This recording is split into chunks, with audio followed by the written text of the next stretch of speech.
Selamat datang di channel saya Smart in Minutes atau kita bisa pintar dalam beberapa menit saja. Jadi hari ini kita akan membahas tentang Fibonacci retracement atau yang biasa disebut dengan the golden ratio. Jadi di sini kita menggunakan investing.com ya, kita pinjam chartnya, kita perbesar, kita ganti candlestick-nya. Mungkin pertama kita lihat saham hoki ya, hoki Jakarta. Kita ganti di sini, kita pilih Fibonacci retracement. Dari sini kita bisa lihat, kita cari level tertingginya yang mana. Saya lihat adalah candle ini. Yang tertingginya high-nya ada di 1015 dan low-nya ada di mana? Di sini ya. Low-nya ada di 560. Oke, kita tarik deh. 1015 sampai 560. Jadi kita ganti di koordinatnya 1015 sampai 560. Di sini kita hanya menggunakan 23,6%, 38,2%, dan 61,8%, dan seterusnya.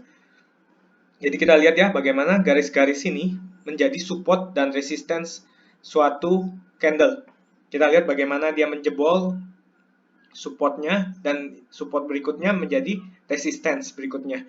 Jadi bagaimana dia menjebol 23,6%, akhirnya dia bisa naik ke atas nih. Nah, ketika dia naik ke atas, dia bergerak sideways. Dia bergerak di antara level 667 sampai 734 rupiah. Jadi dia bergerak di situ dan dia mencoba menjebol level 734 rupiah. Beberapa kali sudah coba ya, coba dijebol, tapi akhirnya sekalinya gagal. Jadi akhirnya ketika naik, dia jebol lagi ke bawah, ke level antara 23,6% dan 38,2%. Jadi dia di sini kayaknya dia mencoba menjebol lagi ya, tapi tidak tahu bagaimana apakah bisa menjebol ke atas. Makanya ketika kita membeli, kita harus menerapkan level stop loss dan jangan hanya menggunakan satu indikator, tapi kita lihat indikator lainnya seperti volume dan sebagainya.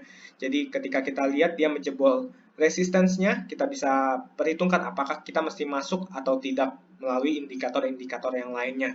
Oke, kita lihat saham yang lain, kita lihat bagaimana Fibonacci retracement diaplikasikan di saham yang lain. Misalnya kita lihat saham Unilever Jakarta.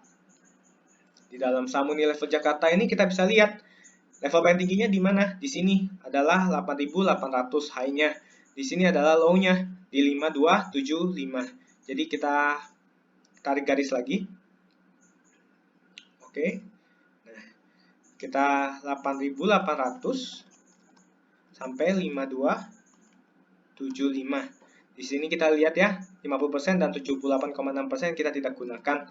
Jadi bagaimana dia levelnya turun dan naik, dia menjebol 6.600 dan dia bergerak di antara 6.600 sampai 7.450. Dia bergerak sideways, naik turun sebelum dia menjebol level 7.450 dan dia terus naik ke atas sampai di level 8.800 yang sekarang menjadi resistance.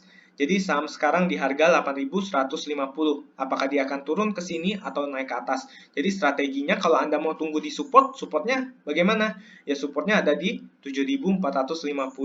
Jadi kalau dia bisa turun sampai 7.450 dan Anda mau membeli di support, Anda beli di 7.450, tapi ingat mesti pasang stop loss karena takutnya 7.450 terus dia akan jebol ke bawah. Nah, kalau dia jebol ke bawah bagaimana? Dia akan bergerak dari 7.450 sampai 6.622. Jadi ketika Anda beli di support, Anda mesti terapkan stop loss misalnya 5% atau 3% sehingga ketika dia jebol ke bawah, Anda tidak terikut turun sampai 6.600 melainkan Anda sudah stop loss.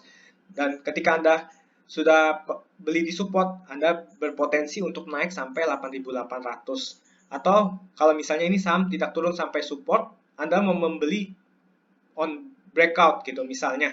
Jadi ketika saham ini menembus 8.800, Anda bisa beli. Nah, itu buy on breakout istilahnya.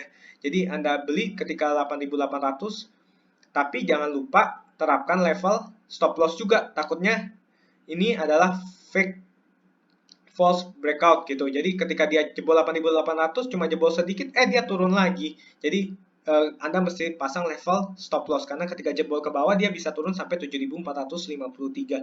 Jadi Fibonacci retracement ini adalah salah satu indikator yang biasa saya gunakan untuk menentukan level support dan resistance.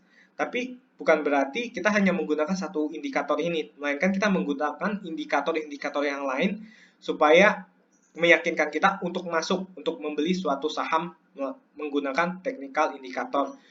Demikian dari saya. Kalau Anda ada pertanyaan, boleh tanya di kolom komentar di bawah. Kalau saya bisa jawab, saya akan bantu jawab. Sekian, terima kasih.